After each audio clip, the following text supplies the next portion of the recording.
현재 저희 삶에서 필요한 것은 돈이 먼저가 아닙니다.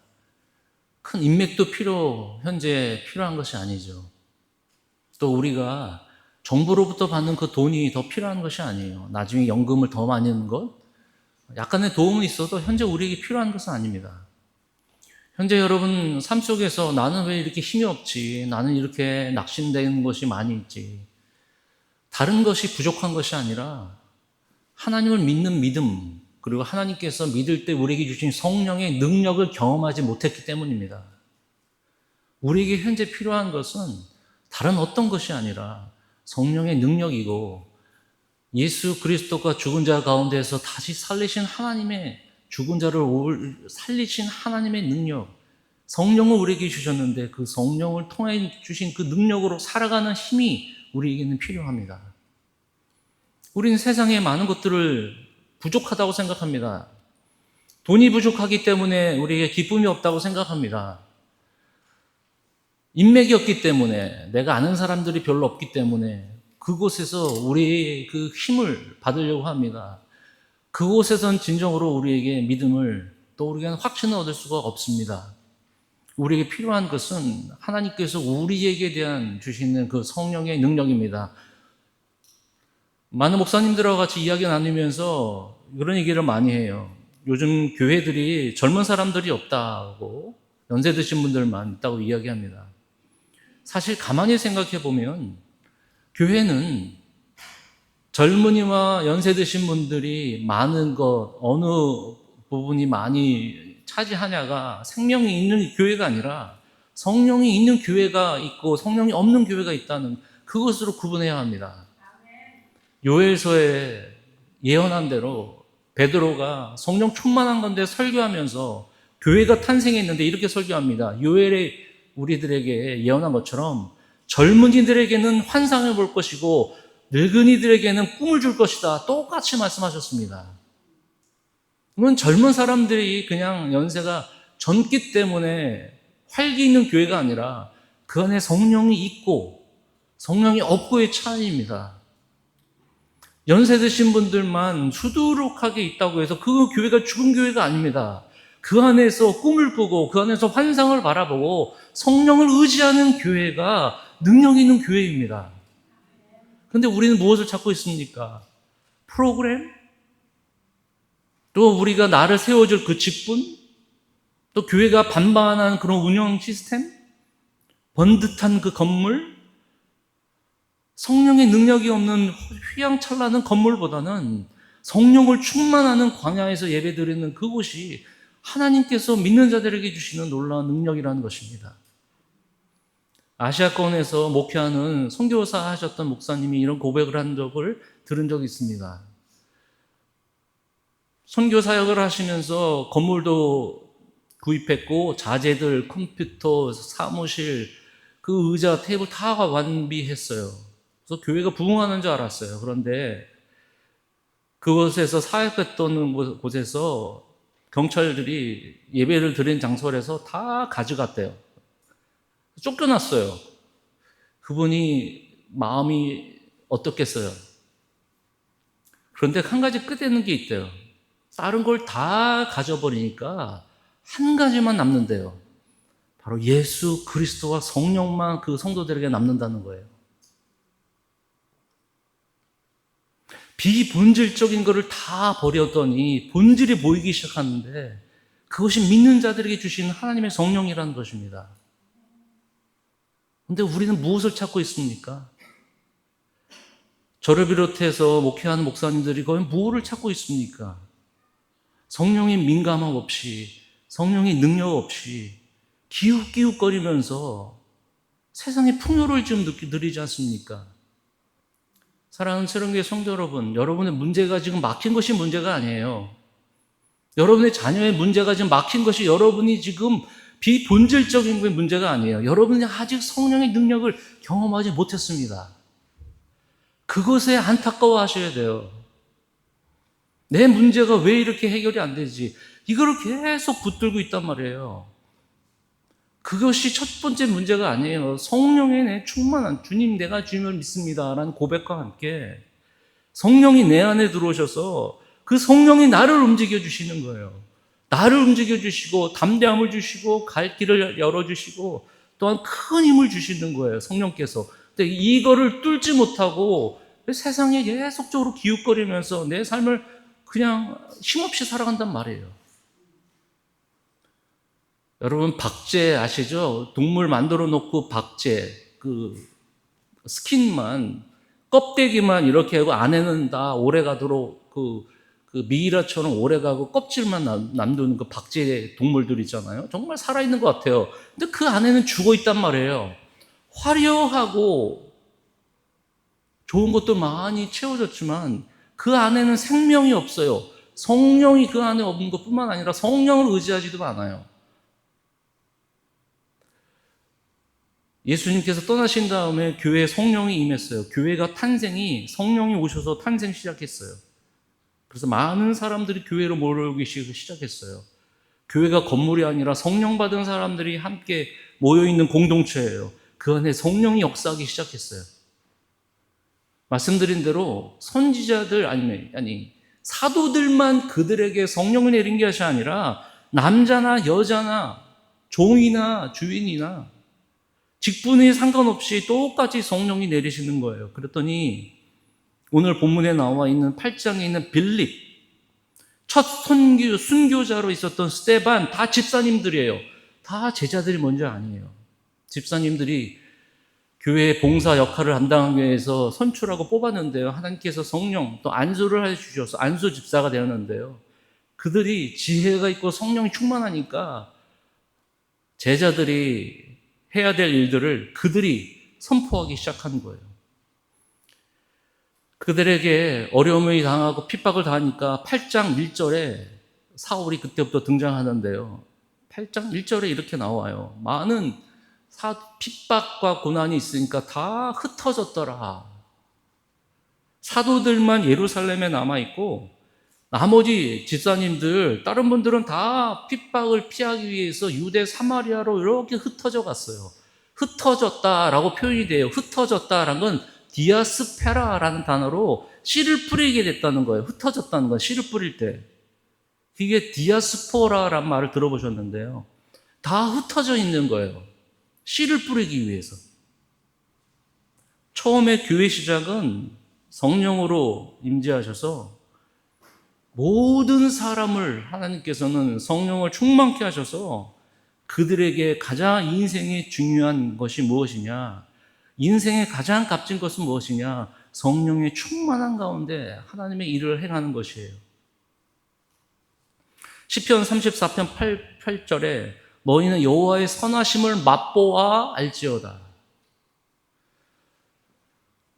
제가 한 음식을 먹어봤는데 그 음식에 대해서 소개한 유튜브를 본 사람과 직접 먹어본 사람은 분명히 차이가 있어요. 저는 그 맛을 알아요. 그런데 영상으로 본 사람들은 그 맛을 표현한 사람을 생각으로 그 맛을 생각할 수 있어요. 직접 맛보아 하는데 성령에 대해서 정의를 내리고 성령에 대해서 설명도 드리고 받았고 믿음에 대해서 어떤 것인지 다 성경적으로 풀었는데 그 성령을 맛보지 못한 사람 때문에 우리는 힘없이 살아가는 겁니다. 육체로 끝났다고 이렇게 설명해요. 사도 바울은요. 갈라디아 교인들에게 이렇게 설명해요. 너희 십자가의 능력을 알면서도 어떻게 성령을 받았는데 육체로 끝나겠느냐? 그 말은 뭐냐면 교회에서 열심히 성령 충만하고 은혜 받았고 세상에 나갔는데 가서 싸우는 거예요. 좀 더 내가 돈을 좀 더 어떻게 해보려고. 내가 어떻게 세상에서 한번 이겨보려고. 성령을 받았는데 마지막에 결정적인 순간에 육체적인 것을 선택하고 판단해버리는 거예요. 그 성령의 능력이 아니에요. 성령의 맛도 보지도 못한 거예요. 성령을 아는 척, 믿은 척. 드라마에 있는 탤런트들이 실제 그런 인물들이 아닌데 악인인 척, 선한 척. 우리도 그런 사람들 똑같아요. 다를 게 없어요. 성령이 우리 안에 계시고 성령이 우리 안에서 말씀하시고 우리를 움직이시고 우리를 더욱더 죄에 대하여 하나님 앞에 회개케 하신 그 놀라운 성령의 능력을 우리는 박물관에 가둬두고 멀찍이 바라보면서 설명만 주장창 평생 40, 50년을 듣고 살아가는 거예요. 그곳에는 능력이 없어요. 사랑하는 새롬교회 성도 여러분, 여러분들에게 필요한 것은 종교생활이 아니에요. 교회 시스템이 먼저가 아니에요. 여러분이 지금 막힌 것을 뚫기 위해서는 성령의 충만함과 성령의 민감함과 성령의 음성과 성령의 능력이 우리 가운데 분명히 터치가 있어야 된다는 것입니다. 모든 사람들은 기술이 필요해요. 그래서 우리는 테크놀로지, 기술이 필요하다고 얘기해요. 정보도 많이 알아야 돼요. 기술도 우리 전화기도 잘 사용할 줄 알아야 되고, 요즘 많이 하루가 다르게 새로운 것들이 많이 등장하기 때문에 빨리 모든 걸 알아야 돼요. 그것을 못 쫓아가면 너무 힘들어요. 그런데 믿는 사람들은 테크놀로지가 먼저가 아니에요. 터치가 우선이에요. 테크가 먼저가 아니라 성령의 터치가 필요한 사람들이에요. 여러분들이 지금 부족한 게 이름 있는 사람이 없어서, 돈이 없어서 그게 아니라니까요. 왜 자꾸 세상 쪽에서 기웃거리면서 여러분이 필요한 것을 계속 하나님께 찾으려고 합니까? 하나님은 우리에게 성령을 이미 주셨는데, 살아있는 믿음 생활을 하기 위해서 주셨는데 우리는 그런 대로 살아간다는 거예요.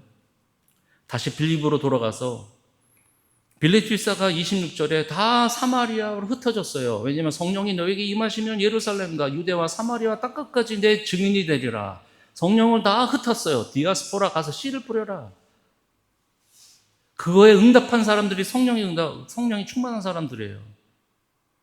고난과 환난 속에서 그들은 안주한 것이 아니었어요. 그들은 성령이 말씀하시니까 그거 참지 못하는 거예요. 내가 오히려 세상 편한 인생을 사는 것보다 성령이 말할 수 없는 그런 뜨거움과 열정과 뼈를 깎는 그런 불붙는 그 하나님의 터치하심이 있으니까 그 하나님의 말씀에 순종하게 되는 것입니다. 26절에 주의 사자가 이 빌립에게 말하여 일어나서 남쪽으로 향하여, 주의 사자는 하나님을 돕는 영, 그러니까 성령이라고도 이야기할 수 있는데요. 성령이 빌립에게 말하여 일어나 남쪽으로 향하여. 성령은 감정이 아니에요. 성령은 느낌도 아니에요. 열심히 정말 얼굴 빨개지도록 기도해서 이 성령이다, 그러면 여러분 그 기도가 끝나면 식어지잖아. 그럼 성령이 식어지. 그런 감정도 아니고 그런 느낌도 아니에요. 그런 좋은 감정도 아니에요. 성령은 실제 예수님이 우리 옆에 계신 것처럼 그분이 우리에게 말씀하시는 거예요. 빌립에 말하여 이르시되, 똑같은 실제적인 성령이에요. 성령은 33년 동안 예수님이 제자들 옆에 계셨는데 그 예수님이, 그 하나님이 우리 안에 거하시는 거예요, 성령은. 그래서 내가 제자들과 함께 있는 것보다 너희가 성령을 받는 게 나보다 더 큰 일을 할 수 있을 것이다. 왜냐하면 옆에 계신 예수님이 아니라 내 안에 계시는 예수님이기 때문에 그 예수 그리스도를 믿는 믿음 가운데 살아라. 빌립에게 이렇게 얘기했어요. 너 일어나. 얼마나 구체적이에요, 성령이. 그런 거 보면 성령은 마치 옆에 있는 친구 같은 사람이에요. 그 영이에요. 일어나. 어디로요? 대충 가라도 아니에요. 남쪽으로 가라. 예루살렘에서 가사로 내려가는 길까지 가라. 그 길은 광야니라, 사막이라는 거예요. 예를 들어서 여러분들이 성령을 충만한 그런 경우는 거의 없지만 지금 당장 샌디에고로 내려가라. 여러분 그 음성을 들으면 순종할 분 계세요? 안 계세요? 그게 확실한 음성이라면 그렇게 하겠죠. 광야는 사막이에요. 거기서 가서 그때 흩어지게 되었는데 그들이 가야 될 곳이 어디인가. 근데 정확히 말씀하세요. 이 성령님은 예루살렘에서 가사로 내려가라. 남쪽으로 내려가는 거예요. 그 길은 광야라. 우리가 이야기는 지금 알고 있지만 다 공독은 안 했어요. 그 광야에서 누구를 만나요? 예루살렘에서 예배를 드리고 이디오피아로 내려가는 재정 담당 이디오페아, 지금의 북수단, 지금의 그 이집트 남쪽에, 예전에는 그쪽에 그 이집트에 가까운 이디오피아가 있는데요. 구스, 성경에는 구스 지역인데요. 그곳에서 여왕의 재정을 담당하고 여왕 수종을 들었던 재정 담당 고위 관리직에 있었던 사람이에요. 그 사람을 광야에서 만나요. 한 사람을 위해서 빌립을 성령께서는 보내시는 거예요. 왜냐하면 흐트러지라니까요.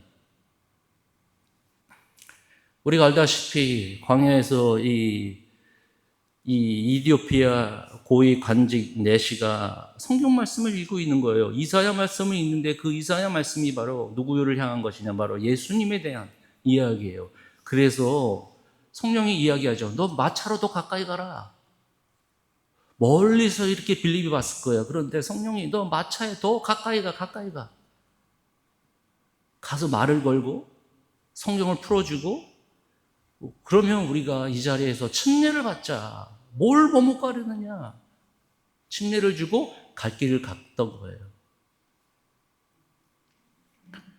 살아있는 믿음은 무엇인가? 저와 여러분이 좀 구체적으로 4가지를 좀 말씀드리려고 해요.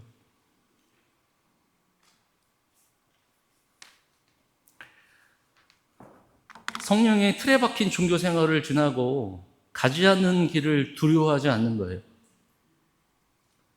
성령의 인도하심과 성령의 터치는 가지 않는 길을 두려워하지 않는 거예요. 여러분들 중에 스케줄대로 여러분의 인생을 다 디자인하신 분들이 있는데 그게 조금 비틀어지면 못 사는 분들이 있어요. 어떤 분들은 그래, 뭐 이러나 저러나 그건 성격 탓이지 믿음이 좋은 거 아니에요. 어느 분들은 이러다 저러다 나는 좋아, 그게 성령이라고 생각하는데 절대로 그렇지 않아요. 자기 나름대로의 그게 길이 있어요. 근데 그게 조금만 비틀어진다? 그러면 진짜 살지를 못해요. 이거 누구 탓이야? 뭘 잘못했어 내가 과연 어떤 죄를 졌어? 하나님께서는 불확실한 길을 우리에게 인도해 주세요. 아니 그 길로 우리를 가게 하세요. 근데 그럴 때마다 우리는 그 자리에 머물면서 낙심하지 말아야 돼요. 오히려 전진해라. 오히려 하나님의 인도하심이 무엇인지 굳건하게 가는 거예요. 주보에 나와 있는 신명기 1장 6절 7절에 이런 말씀이 있어요. 우리 하나님 여호와께서 호렙산에서 우리에게 말씀하여 이르시기를 너희가 이 산에 거주한 지 오래니. 이 말은 뭐냐면 시내산에서 모세를 통해서 하나님께서 이스라엘 백성들에게 율법을 주었어요. 또 1년 넘게 시내산에 있으니까 1년 넘게 있으면 어때요? 그 장소가 편안하죠? 그 장소가 익숙하니까 좋죠? 다른 데 갈 필요 없죠? 근데 하나님은 가라고 말씀하세요. 40년의 방황 생활하면서 하나님은 그들이 알지 못하는 광야로 내모셨어요. 왜냐하면 하나님의 성령이 불기둥과 구름기둥으로 만나와 메추라기로 하나님께서 그들을 터치하시고 인도하시는 것을 보여주시기 위한 거예요. 그런데 우리는 그 자리에 남아서 익숙한 것에 더 익숙하려는 것이고 그 평안이 성령이라고 생각하세요. 내 인생 참 편하다. 성령 충만 감사합니다. 절대 그렇지 않아요. 우리는 항상 불안한 가운데 사는 사람이 아니라 불안정된 곳에서 성령을 항상 기다리는 사람들이에요. 성령의 인도하심을 항상 바라는 사람들이에요. 요한복음 3장 8절에 바람이 의미로 불매. 바람이 불 때 이쪽으로 가는지 저쪽으로 오는지 어디서 오는지 우린 잘 몰라요. 성령이 바로 이런 사람들이다. 성령이 이끄시는 대로 그들이 하나님 앞에 나아가는 사람들이다. 롱비치에 가면 퀸 메리호가 있어요. 1936년에 영국에서부터 시작한 배였어요. 처음에는 여객선이었는데 제2차 세계대전부터 군 수송을 나눴던 배로 바뀌었어요. 그런데 67년에 롱비치 시리에서 이제 다 된 그 배를 340만 달러로 랜드마크가 된 그 퀸 메리호를 거기서부터 이제 만들어 놓고 거기서 박물관, 호텔, 음식점, 이벤트로 완전히 많은 사람들에게 한 번쯤 관광 명소로 알려졌어요. 67년부터요. 배는 박물관이나 이벤트를 위해서 만들어 놓은 거 아니에요. 우리는 그걸 가지고 참 배가 멋있다. 우리 가끔 롱비치 가면 가끔씩 들리는데 배는 해양에 떠 있어야 돼요. 배는 정박하면서 아름다운 모습을 비추는 것, 그건 잘못된, 그건 배가 아니에요. 그건 퀸 메리호라고 하면 안 돼요. 그건 원래. 그 자리에 머무는 것이 아니에요. 교회와 성도들은 그 자리에 정박하면서 끝까지 편안한 자리에서 남아있으면서 어떻게 하면 이 불안한 길을 다른 거로 메꿀까? 어디서 답이 없을까? 나에게 힘을 줄 사람이 없을까? 나에게 정말 이 능력을 줄 수 있는 교회와 목사님은 없을까? 자꾸 주위에 있는 것을 계속 물어서 이 사고방식이 세상에 빵꾸가 나고 구멍이 나면 채우기 위해서 사상의 꽃대로 계속 이거를 애쓰고 힘들고 어려워하는 것. 하나님의 사람과 하나님의 교회는 정박된 그런 배가 아니라 군함처럼 배에서 큰 물결에 그냥 오르락 내리락 하면서 거기서 헤엄하면서 나는 것이 교회이고 그런 성도들이란 말이에요. 어느 사람이 퇴근하고 집에 들어갔는데 아내가 그냥 좌절되고 이렇게 풀이 죽어 있어서 한숨만 푹푹 쉬고 있대요. 그래서 남편이 물어봤어요. 무슨 일이냐고. 그랬더니 지금 수도관이 새가지고 밑에 줄줄 물이 흐르고 있는 거예요. 그랬더니 이 아내가 그걸 보더니 풀이 죽어 있어요. 이거 왜 이렇지? 어떡하지? 오늘 저녁 어디서 자지? 누구한테 이거를 필요하지? 그 생각을 하다 보니까 완전히 자포자기한 거예요. 그 남편이 이렇게 얘기했어요. 지금 내가 당신에게 말하는데 이 사정이 이렇게 된 게 왜 그런지는 물어보는 게 아니야. 지금 내가 무엇을 해야 될지 물어볼 때야. 그러니까 질문이 바뀌어야 돼요. 내가 왜 이렇게 살지? 내가 왜 이렇게 됐지? 내가 이 삶 속에서 이런 거 뭐지? 이게 아니라 하나님 우리에게 질문하세요. 다른 질문으로 들어가야 돼요. 왜 이러냐가 아니라 그러면 내가 무엇을 해야 될 것인가? 빨리 전화해서 플럼버를 하든지 빨리 그거를 해결해야 되는 그런 질문이 들어와야 되는데 우리는 어떻게 해요? 자포자기, 좌절. 이거 왜 이럴까요? 내 인생은 왜 이럴까요? 사막 같은 광야 같은 길을 우리에게 보내시면서 우리는 좌절과 절망 속에서 그냥 힘없이 살아가는 거예요. 성령이 들어와서 성령이 터치하심을 모르고 왜 그 인생에 낙담하고 있는 거야? 두 번째 빌립의 말씀을 보니까 우리에게 주시는 그 믿음을 살아있는 믿음을 생활하기 위해서 마음을 비우라는 거죠. 마음을 비우는 거예요. 그 말은 뭐냐면 에스겔 36장 26절 주보에 나와 있는데 함께 읽겠습니다. 또 새 영을 너희 속에 두고 새 마음을 너에게 주되 너의 육신에서 굳은 마음을 제하고 부드러운 마음을 줄 것이다. 왜 나이가 들면 들수록 성령 충만하는 게 쉽지 않은 건지 아세요? 물론 젊은 사람들도 마찬가지지만 왜 연세가 들면 들수록 성령의 충만을 경험하지 못하신 분들이 많아요. 왜냐하면 경험이 많기 때문에 아는 정보와 지식이 많기 때문에 꿈쩍도 하지 않는 이유가 있어요. 그 마음에 하나님께서 성령의 부드러운 마음을 주셨는데 아직도 굳은 마음이 있어요. 왜냐? 내가 생각하고 내가 살아온 방식 이게 맞아. 이거를 확증하고 증명하기 위해서 우리는 살아가요. 연세가 들면 들수록 이게 맞아. 이게 내가 경험한 거야. 내가 이것 때문에 실패했어. 이것 때문에 성공했어. 자녀들에게도 똑같이 이야기해요. 이게 맞아. 이게 다 맞아. 한 번도 생각하지 않았어요. 나도 틀릴 수가 있구나. 목사님이 말씀하시는 거 오늘 주일날에 또 그 말씀이 그 말씀이겠지? 그 말씀이 우리가 뭐 하라는 거지 아무런 기대도 하지 않아요. 그냥 죽은 그 송장 같은 그런 좀비 크리스찬들이 있잖아요. 움직이는 거 움직여요. 그런데 그 마음에 하나님께 주신 그 감동과 말씀에 대한 기대가 없어요. 마음이 그냥 그대로 살아가는 거예요. 성령은 우리에게 들어오셔서 한 번도 경험해 못한 그 예수님을 기억나게 하고 그분이 해놓으신 위대한 일들을 우리 마음속에 집어넣으셔서 그 위대한 일을 찬송하고 예배하는 자리가 되는 거예요.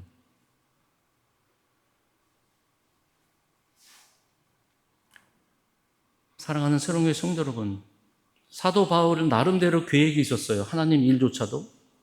그가 2차 선교 여행 때 우리가 사도행전을 읽으면 알겠지만 이미 아시겠지만 그가 아시아로 가려고 그랬어요.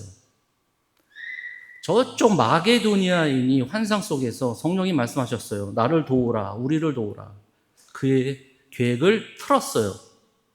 처음 그리스, 현재 그리스 빌립보 지역에 처음 도착해요. 왜냐하면 그가 계획한 것을 틀었단 말이에요. 왜냐? 그가 아무리 계획하고 생각할지 모르지만 성령이 말씀하시면 과감하게 틀어버리는 거예요. 수정하는 거예요. 삶의 통제권을 가지려고 하는 그런 욕심과 그런 딱딱한 마음 깨지지 않으면 성령의 역사는 없고 여러분 회복은 절대 없습니다. 여러분이 가지고 있는 지식, 여러분이 가지고 있는 경험, 그걸 너무 다른 사람들에게 푸시하지 마세요. 하나님의 역사하는 그 방법과 때와 시기가 있기 때문에 하나님을 더욱더 기다리시고 하나님의 방법을 더욱더 부드러운 마음으로 여러분 맞이하시기를 바랍니다. 저는 구체적인 거 두 가지를 생각해 봤어요. 세 번째 이제 얘기한 건데, 그러면 우리는 구체적으로 이 세대를 살아간 사람들이 어떻게 하나님의 성령의 능력으로 살아갈 수 있을까? 세 번째, 말씀과 친해져라. 제가 하나님의 위로가 필요했을 때 저는 주임을 찾았었어요. 하나님 정말 위로해 주세요. 정말 때로는 진짜 목회하는 거 이거 어떻게 해야 될지 잘 모르겠는데 그때마다 주님 성령님 저에게 힘을 주세요. 그런 기도가 절로 이렇게 나와요. 근데 마음 한 구석에는 하나님 먼저 부흥을 주세요. 그러면 위로될 것 같아요. 재정적으로 이렇게 많이 여유 있게 해주세요. 그러면 좀 저 위로될 거예요. 그런 쪽으로 생각하고 있어요. 그런데 시편 42편 10편을 읽으면서 그 말씀을 저에게 주셨어요. 말씀이 주셨어요. 너는 무엇을 불안해하는 거? 너는 무엇을 불안해하는 거? 하나님의 말씀이 살아서 움직이는 거예요. 성육신의 예수님께서 이 땅에 오셔서 성령이 그의 말씀을 통해서 저에게 말씀하신 거예요. 이보다 확실한 말씀이 어디 있어요, 여러분? 어떤 말씀을 믿으실 거예요? 어떤 말씀에 확신을 두실 거예요? 그거의 말씀이라면 주님 저에게 말씀하신 것처럼 낭독해 주시고 내가 너를 붙잡아 줄 거다. 이사야 43장도 기억나고 시편 23편도 기억나고 빌립보서 4장도 기억나고 요한복음 1장 12절도 기억나고 로마서 12장 1, 2절을 통해서 너의 거룩한 백성으로는 어떻게 살 것인지 영적 예배를 드리는 그 말씀이 저에게 줄 때마다 친해질 때마다 성령이 그 말씀을 통해서 저에게 음성으로 들려지기 시작했다는 것입니다. 미국인들이 좋아하는 영화 중에 한 영화가 있어요. 많이 있지만 89년도에 케빈 코스트너가 주연한 꿈의 구장이라는 영화가 있어요. 꿈의 구장. 스토리는 이래요. 36세가 아이오와주에 있는 옥수수 밭을 재배하고 농부로 살아가는데요. 어느 날 음성을 들어요. 너희는 이거를 지어라, 그가 올 것이다. 환상을 들어요. 이게 뭔가? 지어라, 그가 올 것이다. 분간이 안 되는 거예요. 그래서 옥수수 재밭에 자신이 평소에 꿈꿨던, 자기 아버지의 꿈꿨던 그 야구장을 필드를 만들어요. 사람들이 미쳤다 그러죠. 아니, 저기 야구를 누가 보러 여기까지, 아이오와에 와가지고 보겠냐. 결론은 꿈을 가지고 있으니까 꿈의 구장, 야구장에 예전에 실패했던 선수들이 다 몰려와요. 그래서 거기서 게임도 하고 그 안에서 그래서 꿈이 이루어지는 거예요. 성령이 우리에게 너 이거 해라, 너 이거 져라, 거기 투자하라, 그 사람한테 가라, 너 그 교회 가라, 뭐 성령이 주시는 거 맞을 수도 있고 틀릴 수도 있어요. 확실한 건 아니에요. 마치 성령을 그렇게 생각하시는 분들이 있어요. 성경에는 전혀 관심 없어요. 하나님의 뜻에는 관심이 없어요. 오히려 성경을 보면 하나님 앞에 여러분 모든 걸 다 드리라고 그래요. 나를 따르라고 얘기하죠. 그거는 관심이 없어요. 주님, 내가 뭘 해야 될까요? 하나님 말씀하셨어요. 너 그건 내가 말한 거 이미 말했어. 뭐라고 말씀하셨어요? 성경에 말했어. 나에게 와서 회개하고 무거운 짐자 다 내게로 와라. 그리고 나를 따라. 근데 그거를 따르진 않아요. 그게 중요한 거 아니에요. 내 삶에 있어서. 비본질적인 거는 능력이 없어요. 하루 종일 드라마 보다가 그 다음날에 드라마에서 무슨 대사가 생각난다고 해서 그 대사가 성경이 주는 것은 절대로 아니에요. 누가 얘기하다가 그 사람이 나한테 이런 마음을 주셨어. 물론 그거에 대해 주신 마음도 있어요. 근데 그거는 불확실해요. 하나님 말씀을 가까이 하시는데 성령이 충만한다? 하나님 말씀에 익숙하지도 않은데 성령의 음성을 듣는다? 그거 다 거짓말 아닙니까? 우리가 필요한 거는 하나님을 갈망하는 그 열정 있는 하나님의 터치가 있어야 되는데 그 성령의 터치보다는 세상에 마음을 두고 다른 것에 우리가 생각을 둔다면 여러분 성령의 능력과 여러분 진정 회복과 진정 만족은 경험할 수 없어요. 여러분 정말 우리가 심각하게 생각해요. 교회의 존재 이유와 우리가 왜 주일마다 모여야 되는지. 마지막으로 저는 이렇게 생각했어요. 하나님께 만 집중할 수 있는 시간을 마련해라. 제가 고난주간 동안 본 영화 시리즈가 있어요. 아마존에서 The Chosen이라고, 그러니까 선택이라는 영화, 크리스찬 영화예요. 시리즈로 7편, 8편 정도 나오는데 예수님의 일생, 성경을 토대로 해서 그런 드라마 같은 영향도 조금 집어넣은 것이에요. 그 스토리 중에 한 스토리가 있어요. 니고데모가 등장해요. 성경에는 안 나와 있는 니고데모는 모든 종교, 그 유대인의 종교 중에 선생이에요. 이 사람이 가버나움에 방문하는데 가버나움에 귀신 들린 여자를 만나요. 갔더니 귀신에게 오히려 그냥 마음을 뺏기고 그냥 와요. 아무런 능력이 없으니까. 그날 저녁에 자기 아내한테 이렇게 얘기해요. 영화 이렇게 얘기해요. 가만히 혼자 고상합니다. 이 니고데모가요. 뭔가 더 있어. 이건 아닌 것 같아. 왜냐하면 율법의 지도자예요. 율법에 대해서는 완벽한 사람이에요. 뭔가 더 있어. 그러니까 아내가 옆에 듣더니 당신 그때나 지금이나 옆에 있는 아내분들이 정말 잘 이렇게 코치하는 것 같아요. 그 아내가 그렇게 니고데모한테 당신은 질문할 사람이 아니라 답을 갖고 있는 사람이야. 절대로 다른 사람들한테 가서 당신이 지금 궁금한 게 있다는 것 절대로 티를 내지 마. 당신은 답이 있는 사람이지. 왜냐하면 율법사기 때문에. 율법을 다 가르쳐야 할 사람이기 때문에. 결국 예수님이 그 병든 귀신 들린 여인을 귀신을 쫓아내는데요. 그 니고데모가 그 예수님을 하루 저녁 몰래 예수님을 찾아갑니다. 그 요한복음 3장이에요. 우리 인생에 답이 있다고 생각해요? 다들 답이 있다고 생각해요. 내가 다 답이 있다고 생각해요. 우리에게는 결핍이 있다는 걸 인정해야 돼요. 그래서 하나님만 집중할 수 있는 시간이 필요해요. 우리는 모든 것이 완벽하기 때문에 증명하려고 살려고 해요. 이민 생활은 더욱 그렇죠.